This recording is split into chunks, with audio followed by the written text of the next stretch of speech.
ಓಂ ಶ್ರೀ ಗುರು ಬಸವಲಿಂಗಾಯ ನಮಃ. ಸರ್ವರಿಗೂ ಶರಣ ಶರಣ.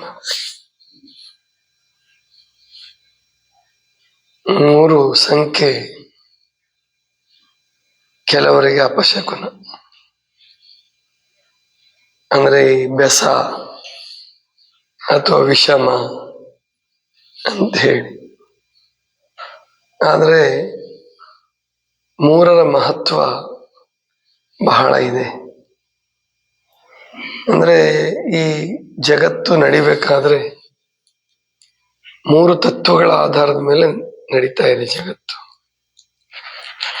ಯಾವುದೇ ಒಂದು ವಸ್ತು ಸೃಷ್ಟಿಯಾಗತ್ತೆ, ಕೆಲವು ಕಾಲ ಬದುಕತ್ತೆ, ವ್ಯಕ್ತಿ ಇರ್ಬೋದು, ವಸ್ತು ಇರ್ಬೋದು, ಆಮೇಲೆ ಅದು ಲಯ ಆಗತ್ತೆ. ಲಯ ಅನ್ನೋದಕ್ಕಿಂತ ಇನ್ನೂ ವೈಜ್ಞಾನಿಕ ಪರಿಭಾಷೆಯಲ್ಲಿ ಹೇಳ್ಬೇಕಾದ್ರೆ ಪರಿವರ್ತನೆಯನ್ನು ಹೊಂದುತ್ತೆ. ಅವರು ಹೇಳ್ತಾರೆ, ವಿಜ್ಞಾನಿಗಳು ಬಹಳ ಅದ್ಭುತವಾದ ಸಂಗತಿಯನ್ನು ಕಂಡುಕೊಂಡಿದ್ದಾರೆ. ಏನು? Energy cannot be created, cannot be destroyed. ಶಕ್ತಿ ಅದನ್ನು ಕ್ರಿಯೇಟ್ ಮಾಡೋಕ್ಕೂ ಆಗಲ್ಲ, ನಾಶಪಡಿಸೋಕ್ಕೂ ಆಗಲ್ಲ, ಸೃಷ್ಟಿ ಮಾಡೋಕ್ಕೂ ಆಗಲ್ಲ, ನಾಶಪಡಿಸೋಕ್ಕೂ ಆಗಲ್ಲ ಅಂತ ವಿಜ್ಞಾನ ಹೇಳೋದು. 2 ತತ್ವವನ್ನು ಅದು ಹೇಳುತ್ತೆ. ಆದರೆ ಇದರಲ್ಲಿ 3 ತತ್ವ ಸೇರ್ಕೊಂಡಾಗ ಅದು ಪರಿವರ್ತನೆ ಆಗುತ್ತೆ. ವಿಜ್ಞಾನದ ಪ್ರಕಾರ ಪರಿವರ್ತನೆ ಮಾಡಕ್ಕೆ ಒಬ್ರು ಯಾರಾದ್ರೂ ಬೇಕು, ಅಂದ್ರೆ ಯಾರಾದ್ರೂ ಬೇಕು, ಅದು ಮನುಷ್ಯನೇ ಬೇಕು ಅಂತ ತಿಳ್ಕೊಂಡಿದೆ ವಿಜ್ಞಾನ. ಆದ್ರೆ ಪ್ರಕೃತಿ ಹಾಗಿಲ್ಲ. ಪರಮಾತ್ಮನ ಸೃಷ್ಟಿ ತನ್ನಿಂತಾನೆ ಬದಲಾವಣೆ ಹಾಕೋಂತ, ಸೃಷ್ಟಿ ಸ್ಥಿತಿ ಲಯವನ್ನು ಹೊಂದ್ಕೊಂತ ಪರಿವರ್ತನೆ ಹಾಕುವಂತ ಹೋಗುತ್ತೆ. ನಾವು ತಿಳ್ಕೊಂಡಿರೋಷ್ಟೇ ಈ ಭೂಮಿ ಮೇಲೆ ನಾಗರಿಕತೆಗಳು ಅಂತ ತಿಳ್ಕೊಳ್ಬಾರ್ದು. ಈ ಆಧುನಿಕ ಮಾನವನಿಗೆ ತಿಳಿಯಲಾರದ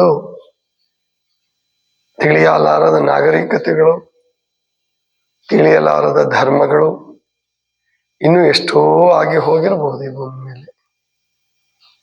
ಯಾಕಂದ್ರೆ ಇಟಲಿಯಲ್ಲಿ ಒಂದು ಗುಹೆಯಲ್ಲಿ ಚಿತ್ರಗಳು ಸಿಕ್ಕು, ಕಲ್ಲಿನ ಮೇಲೆ ಕೆತ್ತಂತ ಚಿತ್ರಗಳು.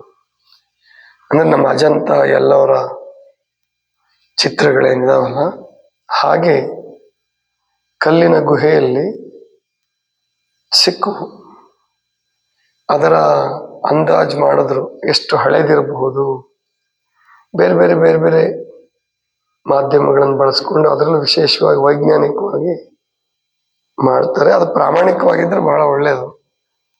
ಭಾರತದ ವಿಷಯವನ್ನು ನಿರ್ಣಯ ಮಾಡುವಾಗ ನಮ್ಮವರೇನೆ ಅಪ್ರಾಮಾಣಿಕತೆಯಿಂದ ಹೇಳೋದನ್ನ ನಾವು ಕಾಣ್ತೀವಿ.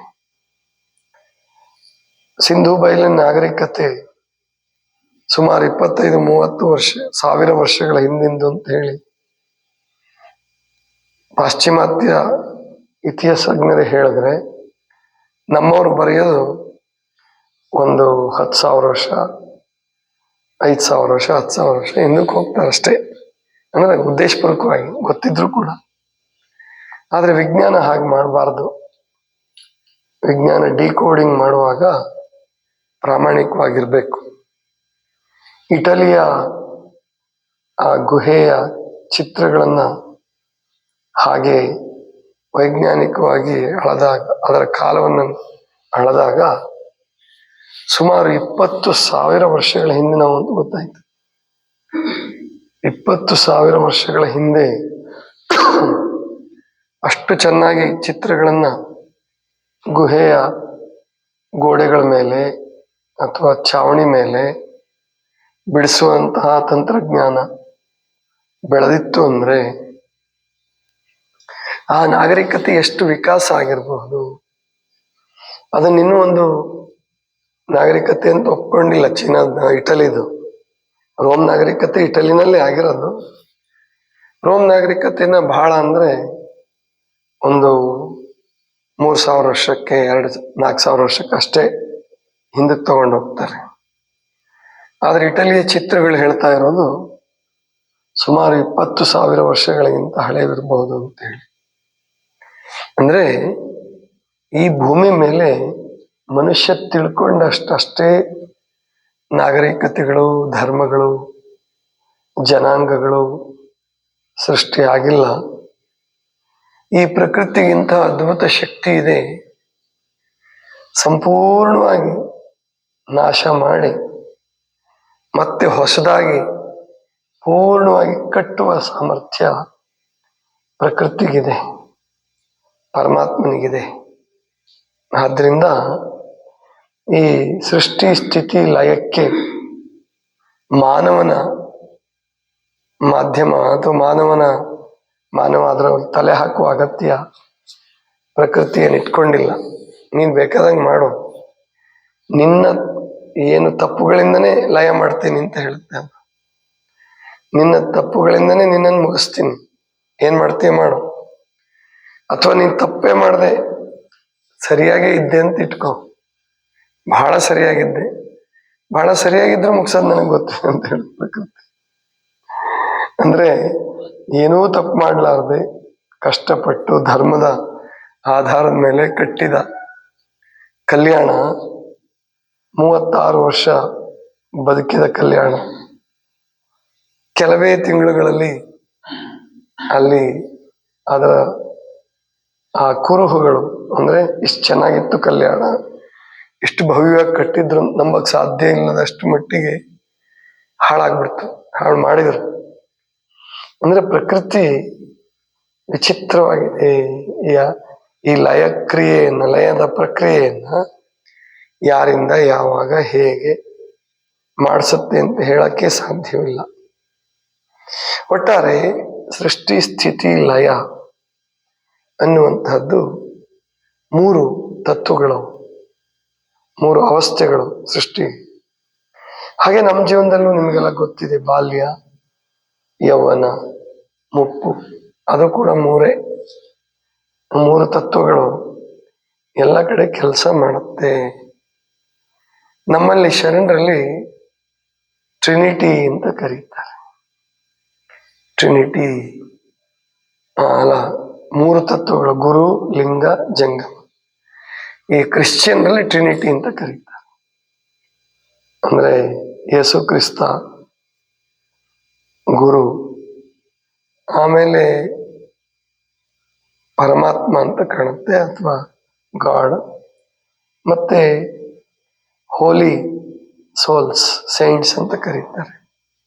ಈ 3 ತತ್ವಗಳ ಆಧಾರದ ಮೇಲೆ ಕ್ರಿಶ್ಚಿಯನ್ ಧರ್ಮ ನಿಂತಿದೆ. ಹಾಗೇನೆ ಲಿಂಗಾಯತ ಧರ್ಮವು ಕೂಡ 3 ತತ್ವಗಳ ಆಧಾರದ ಮೇಲೆ ನಿಂತಿದೆ, ಗುರು, ಲಿಂಗ, ಜಂಗಮ. ಇದರಲ್ಲಿ ಯಾವುದೊಂದು ಇಲ್ದಿದ್ರು ಕೂಡ ಲಿಂಗಾಯತ ಧರ್ಮಕ್ಕೆ ಅಸ್ತಿತ್ವ ಇರಲ್ಲ. ಅದಕ್ಕೆ ಜಗತ್ತಿನಲ್ಲಿ 3 ತತ್ವಗಳಲ್ಲಿ ಯಾವುದೊಂದು ಇಲ್ದಿದ್ರು ಜಗತ್ತು ನಿಲ್ಲಲ್ಲ. ಈಗ ನಿಮಗೆಲ್ಲ ಗೊತ್ತಿದೆ, ಪರಮಾಣು ಒಳಗಡೆ ಅಲ್ಲೂ 3 ತತ್ವಗಳಿವೆ, ಎಲೆಕ್ಟ್ರಾನ್, ಪ್ರೋಟಾನ್, ನ್ಯೂಟ್ರಾನ್ ಅಂತ. ಅಂದ್ರೆ ಅಲ್ಲಿಯೂ 3 ತತ್ವಗಳು ಕೆಲಸ ಮಾಡ್ತಕ್ಕಂಥದ್ದು. ಹೀಗೆ ಈ ಜಗತ್ತು 3 ತತ್ವಗಳ ಆಧಾರದ ಮೇಲೆ ಅದ್ಭುತವಾಗಿ ಸಂಯೋಜಿಸಲ್ಪಟ್ಟಿದೆ. ಅದಕ್ಕೆ ನಾವು ಗಮನ ಕೊಡ್ಬೇಕಾದಾಗ, ಅಂದ್ರೆ ನಮ್ಮ ಜೀವನ ಚೆನ್ನಾಗಾಗ್ಬೇಕು ಅಂದ್ರೆ 3 ಶರೀರದ ಬೆಳವಣಿಗೆಗೆ ನಾವು ಗಮನ ಕೊಡ್ಬೇಕು. ನಮಗೂ 3 ಶರೀರಗಳಿದೆ ಅಂತ ಹೇಳಿದೆ, ಯಾವ್ದು ಗೊತ್ತಿದೆಯಾ? ವಿಜ್ಞಾನ ಒಂದೇ ಶರೀರನ ಹೇಳುತ್ತಷ್ಟೇ. ಇನ್ನು ಸೈನ್ಸ್ನ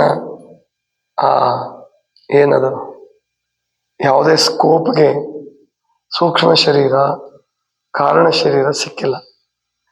ಲ್ಯಾಬೊರೇಟರಿ ಒಳಗೆ ಸೂಕ್ಷ್ಮ ಶರೀರವನ್ನ, ಕಾರಣ ಶರೀರವನ್ನ ತೋರ್ಸಕ್ಕಾಗ್ತಾ ಇಲ್ಲ, ಬರೀ ಸ್ಥೂಲ ಶರೀರ ಅಷ್ಟೇ ತೋರ್ಸಕ್ಕಾಗ್ತಿದೆ.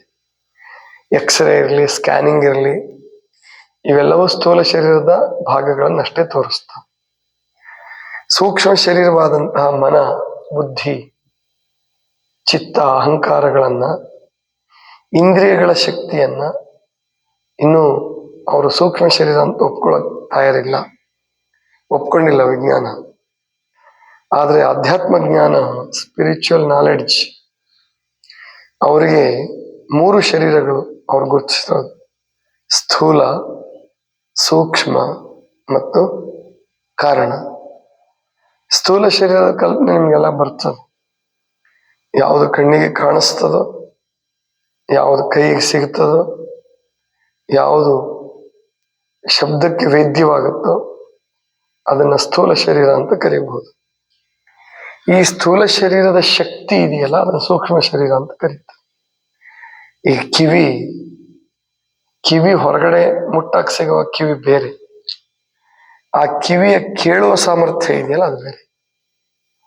ಕಣ್ಣು ಹೊರಗಿನ ಆ ಕಣ್ಣಿನ ಪೊರೆ, ಕಣ್ಣಿನ ಗುಡ್ಡೆ, ಕಣ್ಣಿನ ರೆಪ್ಪೆ, ಕಣ್ಣಿನ ಮೇಲ್ಭಾಗದ ಚರ್ಮ, ನರಗಳು, ಇದೆಲ್ಲ ಸ್ಥೂಲ ಶರೀರ. ಆದರೆ ಕಾಣುವ ಪ್ರಕ್ರಿಯೆ ಏನಿದೆಯಲ್ಲ, ಕಾಣುವ ಶಕ್ತಿ ಏನಿದೆಯಲ್ಲ, ದೃಷ್ಟಿ, ಅದು ಸೂಕ್ಷ್ಮ ಶರೀರ. ಸಾಫ್ಟ್ವೇರ್ ಅಂತ ಕೂಡ ಕರೀಬಹುದು. ನೀವು ಕಂಪ್ಯೂಟರ್ನೆಲ್ಲ ಸುಲಭವಾಗಿ ಅರ್ಥ ಮಾಡ್ಕೋಬಹುದು. ಸಾಫ್ಟ್ವೇರ್ ಅಂತಿರಲ್ಲ, ಅದೇ ಸೂಕ್ಷ್ಮ ಶರೀರ. ಈ ಸ್ಥೂಲ ಸೂಕ್ಷ್ಮದ ಹಿಂದೆ ಆ ಎಲ್ಲವನ್ನೂ ನಿಯಂತ್ರಣ ಮಾಡುವ ಅತ್ಯಂತ ಸಣ್ಣ ವಿಭಾಗ ಇದೆ. ಅದು ಜನ್ಮ ಜನ್ಮಕ್ಕೆ ಟ್ರಾನ್ಸ್ಫರ್ ಆಗುತ್ತೆ. ಅದಕ್ಕೆ ಕಾರಣ ಶರೀರ ಅಂತ ಕರೀತಾರೆ. ಆ ಕಾರಣ ಶರೀರ ಏನಿದೆಯಲ್ಲ, ಅದು ಯಾರಿಗೂ ಗಮನಕ್ಕೆ ಬರಲ್ಲ. ಧ್ಯಾನದಲ್ಲಿ ಮಾತ್ರ ಆ ಕಾರಣ ಶರೀರದ ಅನುಭವ ಉಂಟಾಗ್ಬೋದು. ಮತ್ತು ಸ್ಥೂಲ ಶರೀರಕ್ಕೆ ನಾವು ಆಹಾರ ಕೊಡ್ತೀವಿ, ಸೂಕ್ಷ್ಮ ಶರೀರಕ್ಕೆ ಅದಕ್ಕೆ ಬೇಕಾದಂತ ಸೂಕ್ಷ್ಮ ವಸ್ತುಗಳನ್ನ, ಶಬ್ದ, ಸ್ಪರ್ಶ, ರೂಪ, ರಸ, ಗಂಧ ಆ ರೂಪದಲ್ಲಿ ಕೊಡ್ತೀವಿ. ಆದರೆ ಕಾರಣ ಶರೀರದ ಆಹಾರ ಏನು? ಅದೇ ಧ್ಯಾನ ಅಥವಾ ನಿದ್ರೆ. ಒಳ್ಳೆ ನಿದ್ದೆ ಬಂತು ಅಂತ ಹೇಳ್ತಿರಲ್ಲ, ಸುಷುಪ್ತಾವಸ್ಥೆಗೆ ಹೋಗ್ತಿರಲ್ಲ, ಅದು ಕಾರಣ ಶರೀರದ ಆಹಾರ. ಅದಕ್ಕೆ ಶಕ್ತಿ ಬರ್ತದೆ ಕಾರಣ ಶರೀರ. ಇಲ್ಲ ಒಳ್ಳೆ ನಿದ್ದೆ ಬರಲಿಲ್ಲ ಅಂದ್ರೆ ಪ್ರಾಣಾಯಾಮ, ಧ್ಯಾನ, ಜಪ ಇವೆಲ್ಲ ಏನಿದಾವಲ್ಲ, ಇದು ಕಾರಣ ಶರೀರದ ಆಹಾರ. 3 ಶರೀರಕ್ಕೆ ನಾವು ಆಹಾರ ಚೆನ್ನಾಗಿ ಒದಗಿಸಿದ್ರೆ ನಮ್ಮ ಜೀವನ ಆನಂದದಾಯಕವಾಗಿರುತ್ತೆ, ಸಮಗ್ರವಾಗಿರುತ್ತೆ.